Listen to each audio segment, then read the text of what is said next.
आज आम गोटे ओडिशार बहुत फेमस रेसिपी येट बहुत सिंपल रेसिपी बनेबा जार ना हूँ भेंडी खटा। जितेबाला आमर वेजिटेरियन डे थाए ये भेंडी खटा टी सांगरे थिले भात सांगे सांग सरी जाए।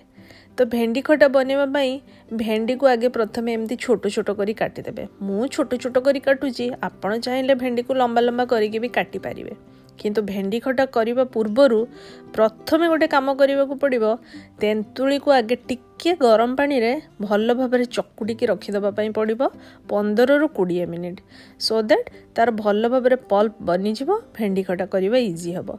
तो तेंतुली को बतुरी सारापर कड़ई रे तेल दे तेल गरम करी एबे भेंडीटा को आम भाजी नवा। भेंडी रे किछि दबा दरकार नहीं, बस टिके लुण आउ टिके हलदी दे ताकू कड़ई रे एपट सेपट 5 मिनिट करवा।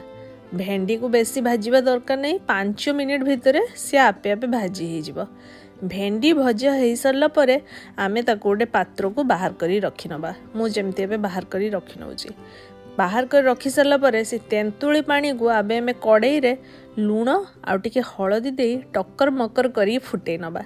सी टक्कर मकर हेई फुटी सारिला परे आमे जो रखी थिले भेंडी भजा को, से भेंडी भजा को एबे से तेंतुली पानी रे देई दबा। सी टिके 5 मिनिट फुटी ही जिवो।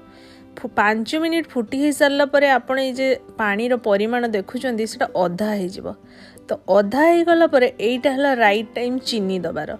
चीनी आपण आपनको स्वाद अनुसार देबे। बेसी जदि खटा चाहूचंदी बेसी चीनी देबेनी, बेसी मीठा चाहूथिले बेसी चीनी देबे। तो एबे आमर भेंडी खटा प्रस्तुत। एबे आमे सेथिरे दबा तड़का। तो तड़का माई आमे कड़ई रे तेल देले, सुखिला लंका देले, 5 फुटण देले, भृसंग पत्र दबा। मेन इनग्रेडिएंट्स है छेचा रसुण को सेथिरे दबा। तापर आउ किछि करिबा दरकार नहीं, बस ताको 2 ରୁ 3 मिनिट टिके भल भाव भाजवा जते पर्यंत रसुण आमर ब्राउन कलर न हो जाए। रसुण ब्राउन कलर हो गला परे से खटा पानी को आमे एबे तड़का मिसई दबा। बास की बासना, एबे भात खाली भेंडी खटा देकी उठी जिवो।